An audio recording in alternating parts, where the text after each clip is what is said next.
To go straight to this question of particularism versus universalism, Brendan's spoken of the Reithian model of broadcasting, the broadcast model that was best represented here by the ABC under Dick Boyer's chairmanship, and Charles Moses managing director, when Boyer used to speak of the ABC standing serene and calm at the centre of public life. You have that on the one hand, the Reithian model. At the extreme other end, you've probably got what you might call the PBS model, which is a market failure broadcaster, one that steps in where a robust commercial sector won't dare to tread. Is the ABC, I wonder, torn between the two? And I'll just quote from the charter here. It's the responsibility of the corporation to broadcast programs of wide appeal and specialised broadcasting programs. Andrew, do you see a tension there? Yes, I think Brendan's comments were fascinating and outstanding, and I think point to the tension here. But it's also a tension. It's a tension within the ABC, but it's also a tension for the ABC's critics, because they can't have it both ways. I should point out, I've only been at the ABC for 2 and a bit years. I spent 24 years working in the private sector as a journalist, as Nick pointed out, including at News Corporation and at Fairfax for most of it, and spent 6 very happy years on a tabloid newspaper. But the ABC's critics, though, can't have it both ways, and it goes to the very good point that you've made. There was a time, I think, in the 80s when people said, oh, the ABC, no one watches it. What's 15% of the audience? 85% isn't watching it. So, the argument was that the ABC, I was only a schoolboy in the 80s, but I remember the debate. The argument was, no one's watching the ABC. Why are we paying for something we don't consume? Now the critique is, as Brendan's made, and I think you've made, Nick, in your writing, and Paul alluded to it, is that the ABC's deserted, and public broadcasters have deserted that specialised mandate. Radio National, I think, and obviously I'm pretty sort of proprietary and protective of it, Radio National, I think, does strike the right balance. I do a program about religion, but where religion intersects with public life. It has to be a program that looks outwards, not inwards. So we have a lot of specialist programming on Radio National, along with, I think, very strong generalist programming: Breakfast, Drive, Geraldine Doog's program on Saturday, Late Night Live, Counterpoint. So there is a very real tension and a very live debate inside the corporation about how popular we should be. So I think, Nick, I'm glad you raised it. I hope we'll talk more about it. One measure of audience is this concept of reach. Now, reach is a measure of how many people watch the ABC for 5 consecutive minutes. That's all we're asking them to do. 5 consecutive minutes in any given week. In 1998, the reach for ABC TV was 70%. Last year for ABC One, it's down to around 45% across the country. Is that a sign that there's more television around, Paul, or is it that the ABC doesn't have a clear idea of who it's broadcasting to anymore? Well, I'm not certain of the answer to that. Certainly what we've got in the television market these days is more fragmentation. The commercial networks are in difficulty. The business model of the commercial networks is struggling, just as the business model of the newspapers is also struggling. The point I'd make generally about the marketplace is that we do have 2 stories here. At the moment, if you look at the private sector media operators in Australia, they are undergoing massive restructuring. And we talk about restructuring of manufacturing industry. Well, if you look at newspapers, if you look at the print sector, this is an industry undergoing enormous change. And we've probably in the print sector lost 20-25% of our jobs over the course of the last several years. This raises the fundamental question about the relationship in the marketplace between the ABC as a very well-funded public broadcaster operating against a lot of private sector broadcasters and privately owned newspapers that are going through a lot of commercial difficulties. So how do we look at this, particularly when it comes to digital strategy, where newspapers are attempting to develop digital strategies where people pay and they are competing against the public broadcaster? So I think there are really important questions here in terms of how the media industry is evolving, because essentially one side of the media industry is undergoing enormous structural change and difficulty, and yet on the other hand you've got a well-funded public broadcaster which tends to live off the idea of market failure, which of course is a justification always for more public investment and more public intervention. Brendan? I think not everything can be profit driven and not everything can be determined by the market. That's what I think. I mean, I'm in favour of competition and clashing and people fighting for their place. But coming back to a point Andrew made earlier, I think it's in a civilized society, you do recognise that some things are so important that they have to be protected to a certain extent. A good example is the National Gallery in London. It's completely free. You wander in and you can see some of the greatest art in history. That, to me, is a really good idea. Now, when it first opened, or a few years after it opened, there were lots of complaints about people having to fund it and their taxes being spent on this, this institution. They would say, oh, poor people aren't going to come here. What's the point in having this huge, massive free gallery? So it kind of echoes the discussions we have today about funding the public broadcaster. So I think there is room in society to have greatness protected and promoted on the basis that it's a good thing and that people will appreciate it. The problem with public broadcasting at the moment is that it's not living up to that standard. And that, I think, is what raises questions about funding. And that's what gets people's backs up and makes them say, well, why are we funding this thing? If the BBC, and to a certain extent the ABC, fragments off into these little sections and does this for these people and that for those people, and constantly talks about itself as a kind of simply as a good news source or as another broadcaster in the market, people are going to say, well, what is special about you? What is so special about you that you should be funded from the public purse? And if the BBC and the ABC and others are incapable of saying what is special about them, then it is possible that they don't deserve funding. So the onus needs to be both on us to talk about what we think the principle of public broadcasting is, and on public broadcasters to define what they are, and then I think we can have a discussion about how that gets funded. Andrew, I think most people would agree with you generally that ads on radio and television are annoying sometimes. No, they're not always annoying. They're just not conducive. On radio, they're just not conducive to a particular format. They're not always annoying. They're very informative. I've relied on advertising, but I just want to confirm. If I jump to the conclusion, probably you might argue this is completely unreasonable, but I say your audience is predominantly a middle-class, more educated audience, and we're asking the taxpayer to fund advertising-free broadcasting for that segment of the market, but we don't expect the taxpayer to subsidise, say the 2GB end of the market. Are we not, in effect, providing just another form of middle-class welfare? No, because first of all, I think it's an assumption that the ABC's audience is affluent. The ABC's audience might be what Orwell once described as lower upper middle class. It may be educated, but it's not affluent. It's not necessarily affluent. The ABC has huge affection for it in rural and regional Australia. I notice the two leading members of the National Party today spoke about the integral role the ABC has in the regions. I don't think we measure formally the ABC's audience in the regions. Regional Australia is not wealthy. Some of the poorest parts of Australia are in regional Australia. I think it's a mistake to say the ABC only caters to an affluent section of the populace.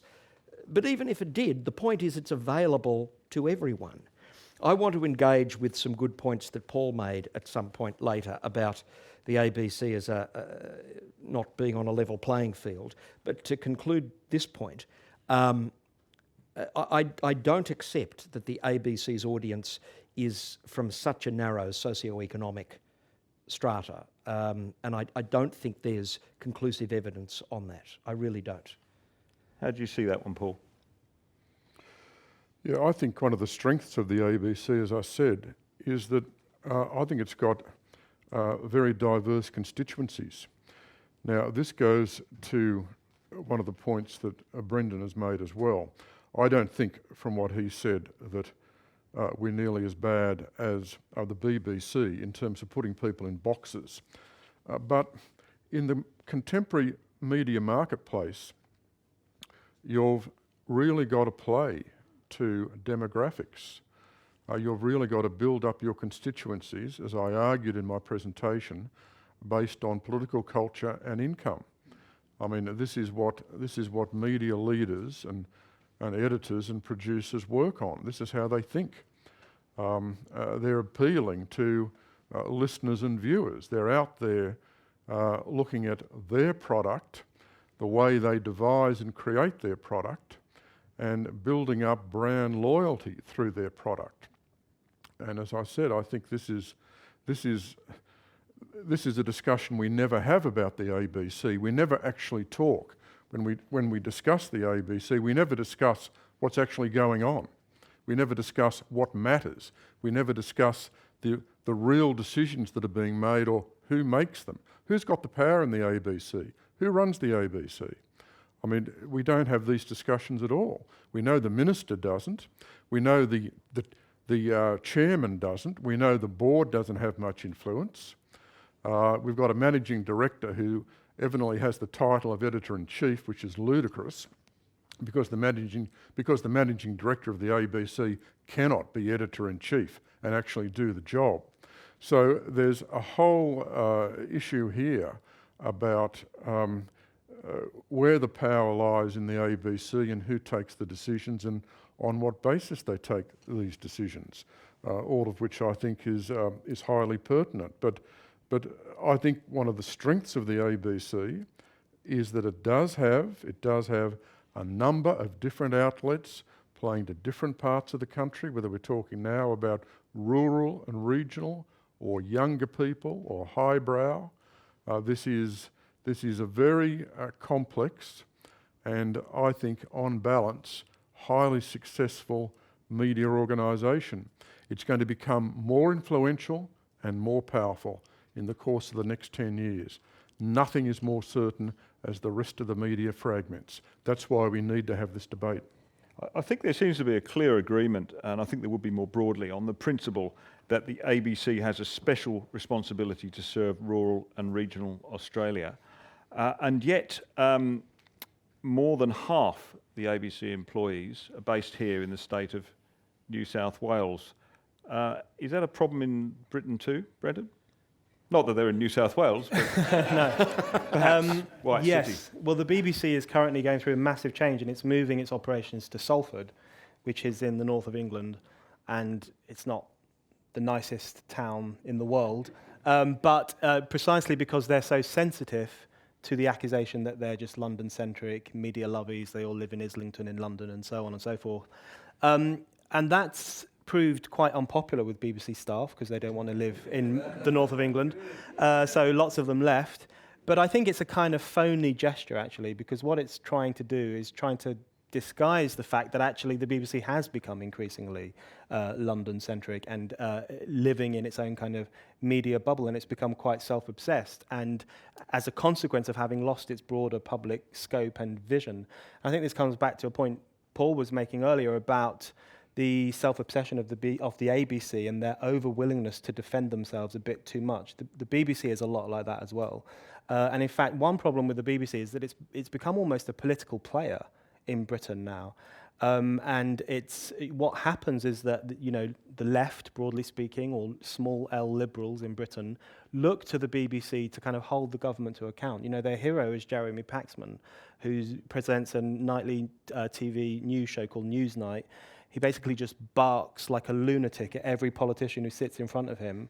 And the chattering classes love him because they see him as holding politicians to account. And I think that speaks to actually the emptying out of politics itself. I think the more that politics, the free flow of ideas and genuine political substance is hollowed out, the more people look to the BBC to do their dirty work for them. And I see echoes of that in relation to the ABC. I think there's great partisan discussions in relation to the ABC. You know, left-wing people I know in Australia think it's the greatest thing since sliced bread. And they think it's holding everyone to account, you know, we must defend it. And they're explicitly projecting partisan views onto it, even as they defend it as this kind of neutral observer. It's a very contradictory position. And then the right in Australia, I think, tends to exaggerate how wicked the ABC is. So and I think that too speaks to a problem of politics in Australia, where the more that politics kind of loses its connection with the public, the more people rely on the media to do politics, and that is a problem in Australia and Britain. Andrew, left-wing, green-leaning. I'm very glad. No, I'm very glad. I want to talk about this. First of all, let me make a major concession, but I think it applies to all the media. There are two groups, I think, that get a bum rap in the media, not just the ABC, but generally. They are social and cultural conservatives and traditional social democrats. Now, what do I mean by this? And I'm half agreeing with Paul here. There is across the media, and it is largely to do with the type of people who choose to work in the media, a liberal libertarian bias on cultural matters. And yes, the ABC speaks far too much about same-sex marriage. There's no question of that. But if you think that you'll find a haven for good socially and culturally conservative values in the commercial media, Kyle and Jackie O, I mean, that's Exhibit A.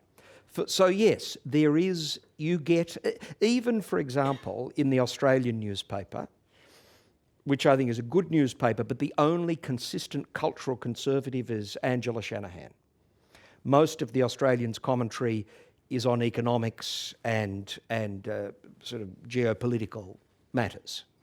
So first of all, you get a bum rap across the entire media, yes, including the ABC if you're a cultural conservative.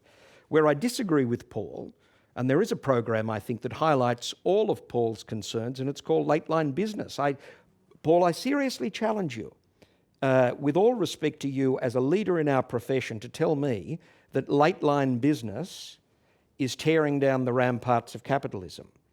It is a program, I think, that, like none other on Australian television, that focuses on the role and integral nature of Australian business. It's a program, I think, that if it hasn't in and of itself been a champion of deregulation, it has given a platform to people to argue the deregulatory cause. I can recall Mark Scott said that sometimes, yes, I get so angry that I want to throw my own shoe at the ABC. I remember back when I was just a scrapper tabloid reporter in the late 90s. I'd come back after living in America, and I used to watch, I don't watch it anymore, but I used to watch Insiders. And there was a general consensus on Insiders, and you would see it from the people who were supposedly on the left. Oh, everyone believes in labour market deregulation. Well, no, they don't. Oh, everyone believes in same-sex marriage. Well, no, they don't. So I do think across the entire media, there is a cultural left liberal bias. That is true. But I think you would also struggle if you turned up on the couch at Insiders or on Q&A to argue a position in favour of estate duties, or I mean, these aren't necessarily positions I'm arguing, but I'm just telling you, if you were to argue a traditional economic social democratic position, you would also be mocked and laughed at. Paul, is this true? Is this true of all the media, that they're that way inclined? No, but I'd like to, these are very important points. I'd like to reply to what Andrew's just said. I think it's very important that he's made this concession and said that he thinks, as far as the ABC is concerned, there is a bias to the left on social and cultural issues. Well, that's across the whole media, Paul. I think that's more accurate. I thought, well, The public broadcast as an expropriation. That's my point. Well, sure. Let's just focus on the ABC for the moment. I think this is an important statement you've made, because this is denied. This is formally denied. Mark Scott would never concede this point. Now, it's either right or it's not, and it goes to the heart of my presentation. We have difficulty discussing these issues. We don't really seem to have a language to do it. But if in fact it's true, that there is a bias on the ABC on social and cultural issues, which is a fairly sweeping domain to progressive or left positions, then that's very significant. Now, in relation to late line business, or the business, I think it's now called, I could point to a particular ABC program to rebut everything I said in my presentation. My presentation was about the ABC's culture, and I would recognise that there is that particular program which is geared very much to business and investment. But the point is, that's not typical. My point is, what is the economic culture of the ABC? Let's not pretend it doesn't have one, because it does. It does. And if we're talking about economic culture of the ABC, I'm talking about the culture reflected across the board in the main programs. Now, I know this is hard to assess because programs are different and there is a lot of diversity. And the question is, can we extract from this an underlying culture? Well, I certainly think we can. And in that sense, I think, as I said in my presentation, I think that the ABC has been particularly comfortable with economic concepts relating to regulation, public investment, government intervention. And if we want to look at how the ABC covered the Rudd-Gillard government, you cannot even begin to understand that without applying the economic values of the ABC to its coverage and to its investigation. So I think the economic issue is fundamental, and it seems to me, anyway, that you can't say that the ABC is impartial or neutral when it comes to the question of economic culture. I think there is one there, it exists and it's important. And as I said, given that we talk all the time about the demise of Hawke-Keating economic reformism, what the hell does that mean? And what does that mean in relation to the media? What media organisations adopt that frame of reference and what media organisations repudiate it? We ought to have a talk about that as well. Yes, my name is Michael Potter. I'm just the very first speaker, Andrew West, thank you. You had some really very interesting examples of debates that were only held on Radio National, well, at least you thought that they would be likely to have only been held on Radio National. I'm just wondering if any of the panelists would care to comment on the idea that that is certainly might have been true in the past. As time goes on, we're seeing more and more discussions of the type you're talking about occurring on the internet.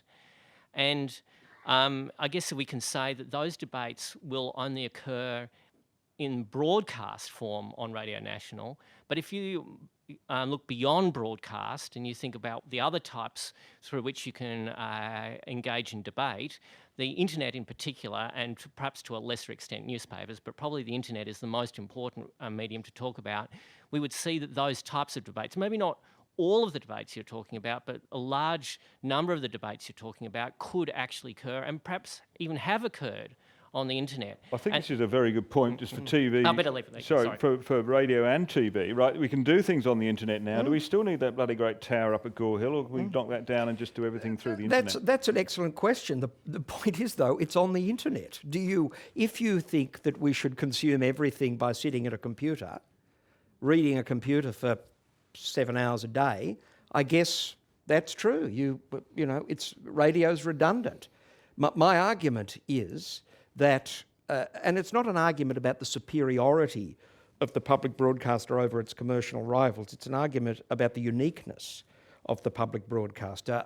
Your point, sir, is very well made, but I simply come back to the point that we're talking here about broadcasting. I mean, we have to decide: do we want to be able to sit in the quiet of our room, fall asleep to broadcasting, or wake up to broadcasting, or do we want to spend our lives online? Everything you've said is correct if you only want to be online.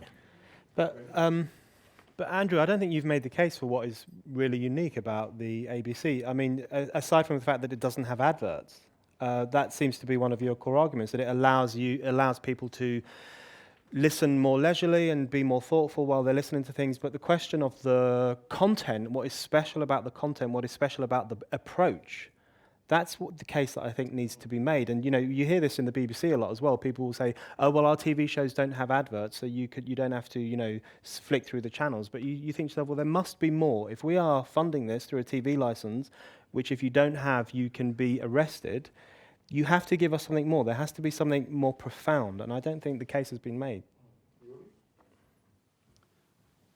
David Lionhelm. Andrew made some important points, I thought, that haven't been addressed fully, although Paul touched on them a bit. One was that the ABC covers a list of topics not covered by the other media, called it pluralism. He also said that it had time to address topics thoroughly without ad breaks, so that was in depth, and that in the public interest it adds to the active citizenship. And Brendan didn't really challenge that point. My question is,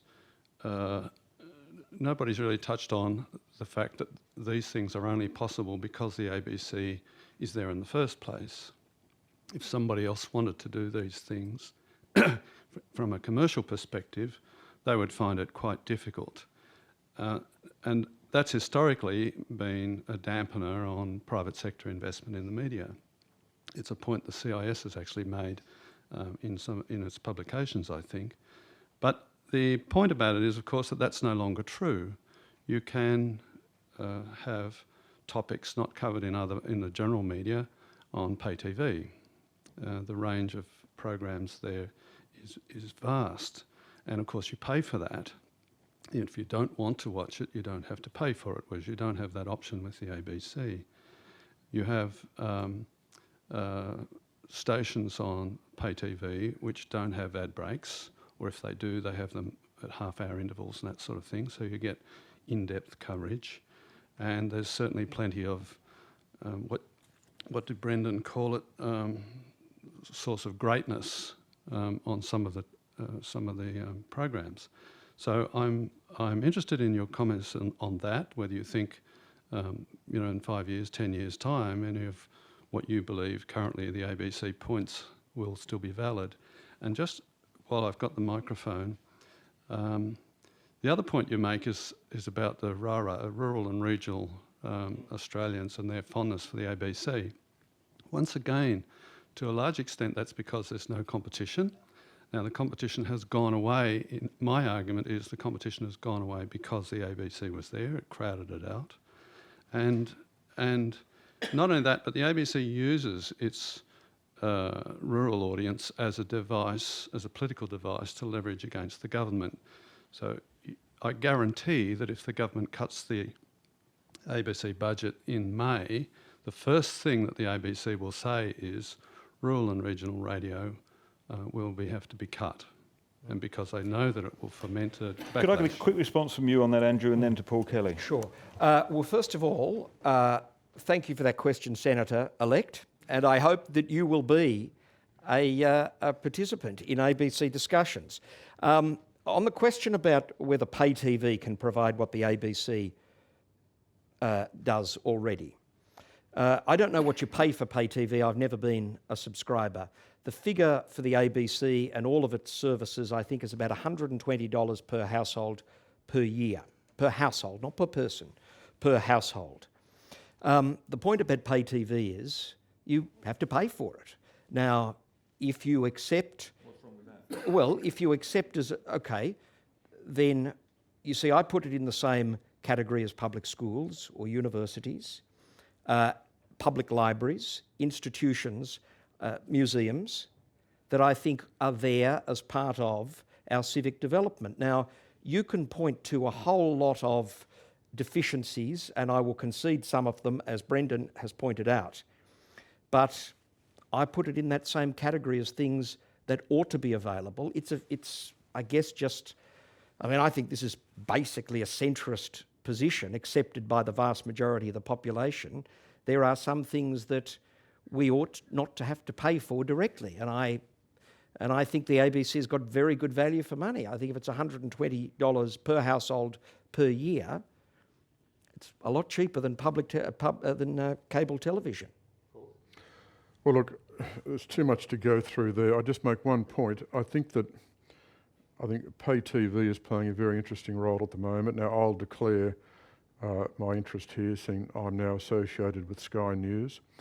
But if you look at the way Sky is operated, the news service running each day, I can tell you in Parliament House, they're not watching ABC 24, they're watching Sky News.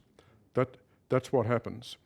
And essentially, I mean, obviously, I wouldn't know what the respective and different costs are of these two organisations, but I can assure you that Sky would be running a lot cheaper than the ABC. So if they're running cheaper and producing a product which among the political class is getting the attention, then I think that tells you something. It was very revealing in last year's election. The leaders' debates, they weren't conducted on the ABC. That is a signal failure. What's going on? That is the role of the public broadcaster. They were on Sky.